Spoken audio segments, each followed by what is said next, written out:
Hello, welcome back to my YouTube channel. Those are new here, well, I am Anushree, a dentist. ഇപ്പം ഞാൻ എൻ്റെ 38 week of പ്രഗ്നൻസിയിലാണുള്ളത്.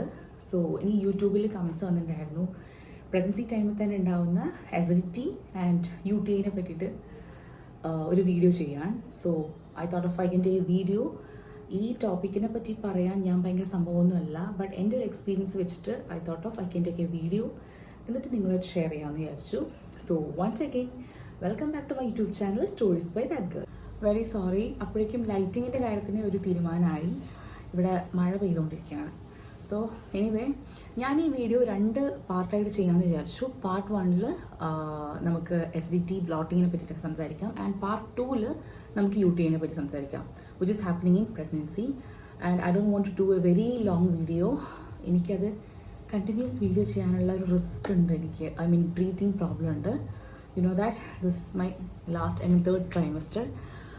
Well, ഈ ഒരു gastric issues എന്തുകൊണ്ടാണ് ഈ pregnancy ടൈമിൽ വരുന്നത് വെച്ചിട്ടുണ്ടെങ്കിൽ കുറച്ച് റീസൺസ് കൊണ്ടാണ്. ഒന്നാമത്, പ്രൊജസ്ട്രോൺ നമുക്ക് ഓൾറെഡി ബോഡിയിലുണ്ട്. ഈ പ്രൊജസ്ട്രോൺ ഈ ഒരു പ്രഗ്നൻസി ടൈമിൽ നന്നായിട്ട് കൂടും.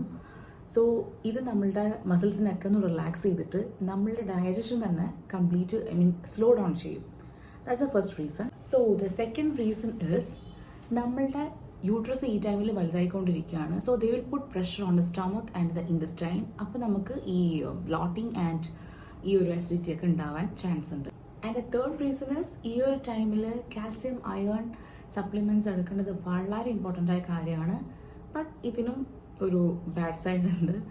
നമുക്ക് നന്നായിട്ട് ബ്ലോട്ടിങ്, കോൺസ്റ്റിപ്പേഷൻ, അസിഡിറ്റി ഒക്കെ നന്നായിട്ട് വരും. പിന്നെ ഞാനിവിടെ ജസ്റ്റ് നോട്ട് ചെയ്തിട്ടുണ്ട്, എനിക്കിങ്ങനെ ഓർത്തോർത്ത് ഇപ്പം പറയാൻ പറ്റുന്നില്ല ബിക്കോസ് ബ്രെയിനൊക്കെ ഔട്ടായി. സോ ഫസ്റ്റ് ഞാൻ എന്താ ചെയ്തതെന്ന് വെച്ചിട്ടുണ്ടെങ്കിൽ, ആദ്യം എനിക്ക് ഈ ഒരു ഫസ്റ്റ് ട്രൈമസ്റ്റർ കഴിഞ്ഞ് സെക്കൻഡ് ട്രൈമസ്റ്റർ ഒക്കെ ആയപ്പോൾ തന്നെ ഫുഡ് ക്രേവിങ്സ് നന്നായിട്ട് കൂടിയിട്ടുണ്ടായിരുന്നു. ഫുൾ ടൈം വിശപ്പ്, ഫുഡ് വാരി വലിച്ച് കഴിക്കേണ്ട ടെൻഡൻസി ഒക്കെ ഉണ്ടായിരുന്നു. So what I did is, ഇങ്ങനെ വാരി വലിച്ച് കഴിക്കാണ്ട് സെക്ഷനായിട്ട് നമുക്ക് ഫ്രീക്വൻറ്റ് മീൽസ് ആയിട്ട് കഴിക്കുക, കുറച്ചായിട്ട് ബ്രേക്ക് ഇട്ടിട്ട് ഫുഡ് കഴിക്കുക. അതായിരുന്നു ഞാൻ ചെയ്തിട്ടുണ്ടായിരുന്നത്. പിന്നെ ഡീപ് ഫ്രൈഡ്, സ്പൈസി, ഓയിലി ഫുഡ്സൊക്കെ ഒഴിവാക്കാം. ഞാനങ്ങനെ ഒഴിവാക്കിയിട്ടൊന്നും ഉണ്ടായിരുന്നില്ല. അത് ഫുഡ് ക്രേവിങ്സ് വരുമ്പോൾ എന്നാലും മാക്സിമം ഞാൻ ഒഴിവാക്കാൻ ട്രൈ ചെയ്തു. എന്നാലും ചിപ്സൊക്കെ ഞാൻ നന്നായിട്ട് കഴിച്ചിട്ടുണ്ടായിരുന്നു ഈ ഒരു ടൈമിൽ. ഈ ഒരു സമയത്ത് നമുക്ക് നല്ല തണുത്ത വെള്ളമൊക്കെ കുടിക്കാനുള്ള ഒരു ടെൻഡൻസി ഉണ്ടാവും. പക്ഷെ അങ്ങനെ ചെയ്യാൻ പാടില്ല. നമുക്ക് തിളപ്പിച്ചാറിയ വെള്ളം, ഐ മീൻ ചെറിയൊരു ചൂടുള്ള വെള്ളം വേണം നമ്മൾ കുടിക്കാൻ വേണ്ടിയിട്ട്. പിന്നെ ഞാൻ ചെയ്ത മെയിനായൊരു കാര്യമാണ് ജീരകം ചേർത്ത വെള്ളം കുടിക്കുന്നത്. അതെനിക്ക് കുറച്ച് ഈ ഒരു അസിഡിറ്റി, നെഞ്ചരിച്ചിലൊക്കെ ഒന്ന് മാറിയിട്ടുണ്ട്, നന്നായിട്ട് കുറഞ്ഞിട്ടുണ്ട്. പിന്നെ അത് തന്നെ ഈ കുറേ ആൾക്കാർ പറയുന്നത് കേട്ടിട്ടുണ്ട്, ഈ ജീരകം നമ്മൾ ഓവർ കൺസ്യൂം ചെയ്യാൻ പാടില്ല. അത് നമ്മളെ ബോഡി തന്നെ നമുക്ക് ഹീറ്റ് പ്രൊഡ്യൂസ് ചെയ്യും. അപ്പോൾ അതും കണ്ടിന്യൂസ് അല്ലാതെ നമുക്ക് ഭയങ്കര എക്സ്ട്രീമായി ഇരിക്കുന്ന സമയത്ത് തന്നെ ജീരകം വെള്ളത്തിൻ്റെ കൂടെ മിക്സ് ചെയ്ത് ചൂടാക്കിയിട്ട് വെള്ളം കുടിക്കാം. പിന്നെ പ്രോബയോട്ടിക്സ് നമ്മളുടെ ഡയറ്റിൽ നന്നായിട്ട് ഇൻക്ലൂഡ് ചെയ്യുക. ലൈക്ക് കേർഡ്, യോഗേർട്ട്, ഇതൊക്കെ നമ്മളുടെ ഫുഡിൽ നന്നായിട്ട് ഇൻക്ലൂഡ് ചെയ്യുക. ഈവൻ നമ്മളുടെ ഗഡ് ഹെൽത്തിനും അത് നല്ലതാണ്. എനിക്കൊരു സെക്കൻഡ് ട്രൈമസ്റ്ററൊക്കെ നല്ല എക്സ്ട്രീം വോമിറ്റിംഗ് ഉണ്ടായിരുന്നു. സോ ആ ഒരു ടൈമിൽ എനിക്ക് തൈര്, ചോറ് ഇതൊക്കെയായിരുന്നു ഞാൻ കഴിച്ചുകൊണ്ടിരുന്നത്. അത് നന്നായിട്ട് ഹെൽപ്ഫുള്ളായി ഈ ഒരു ടൈമിൽ. പിന്നെ എവറി മീൽ നമ്മൾ കഴിഞ്ഞാൽ തന്നെ നമ്മൾ ജസ്റ്റ് ഒരു 10 to 15 minutes വാക്ക് ചെയ്യാം. പിന്നെ ഈവൻ ഡിന്നർ കഴിഞ്ഞിട്ടാണെങ്കിലും ഉച്ചയ്ക്കത്തെ ഫുഡ് കഴിച്ചിട്ടും നമ്മൾ നേരെ പോയിട്ട് കിടക്കാതെ ഒരു ജസ്റ്റ് ഒന്ന് ഒരു ചെറിയൊരു വാക്കിന് പോവാം. Then next one is like നമ്മൾ കിടക്കുന്ന സമയത്ത് തന്നെ നമ്മൾ കുറച്ച് ഹെഡൊന്ന് എലിവേറ്റ് ചെയ്തിട്ട്, ഐ മീൻ തലയൊന്ന് പൊക്കി പില്ലോ വെച്ചിട്ട്, കുറച്ച് ഹൈറ്റിൽ പില്ലോ വെച്ചിട്ട് വേണം കിടക്കാൻ വേണ്ടിയിട്ട്. അപ്പോൾ ഇങ്ങനത്തെ കുറച്ച് കാര്യങ്ങളൊക്കെ എന്നെ നന്നായിട്ട് ഹെൽപ്പ് ചെയ്തിട്ടുണ്ട്. സോ വൺസ് അഗൈൻ ഞാൻ പറയാം, നിങ്ങൾ ശ്രദ്ധിക്കേണ്ട കാര്യങ്ങൾ, ബിഗ് മീൽസ് എടുക്കാതെ കുറച്ച് ക്വാണ്ടിറ്റിയിൽ ബ്രേക്ക് ഇട്ടിട്ട് ഫുഡ് കഴിക്കാൻ ശ്രദ്ധിക്കുക.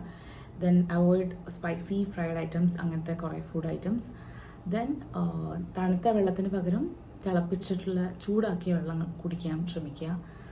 ജീരകം ഇൻക്ലൂഡ് ചെയ്തിട്ട് ജീരകം ചേർത്തിട്ടുള്ള വെള്ളമൊക്കെ കുടിക്കുക. ദെൻ എല്ലാ മീൽസിന് ശേഷവും ജസ്റ്റ് ഒരു 10 to 15 minutes വാക്ക് ചെയ്യുക. പിന്നെ കിടക്കുന്ന സമയത്ത് തല കുറച്ച് എലിവേറ്റ് ചെയ്തിട്ട്, ഐ മീൻ പില്ലോസ്, കുറച്ച് ഹൈറ്റുള്ള പില്ലോസ് വെച്ചിട്ട് കിടക്കാൻ ട്രൈ ചെയ്യുക. ദെൻ പ്രോബയോട്ടിക്സ് നമ്മൾ ഡയറ്റിൽ ഇൻക്ലൂഡ് ചെയ്യുക, ലൈക്ക് കേർഡ്, യോഗേർട്ട് എക്സെട്ര. അപ്പോൾ ഇതൊക്കെ ശ്രദ്ധിച്ചിട്ടുണ്ടെങ്കിൽ നമ്മൾ അസിഡിറ്റി, ബ്ലോട്ടിംഗ്, ഈ സംഭവങ്ങളൊക്കെ ഒരു പരിധി വരെ നമുക്ക് അവോയ്ഡ് ചെയ്യാൻ പറ്റും. If you like this video, please don't forget to like, share and subscribe. I know that ഇത് അത്ര പെർഫെക്റ്റ് ഒന്നും ആയിട്ട് വന്നിട്ടില്ല ഈ വീഡിയോ, ബിക്കോസ് എനിക്കിപ്പം നല്ല കണ്ടിന്യൂസ് ആയിട്ടുള്ള ബാക്ക് പെയിൻ ഉണ്ട്, പിന്നെ ഡെലിവറി എടുത്തത് കൊണ്ടുള്ള കുറച്ച് ഹെൽത്ത് പ്രോബ്ലംസ് ഒക്കെ ഉണ്ട്.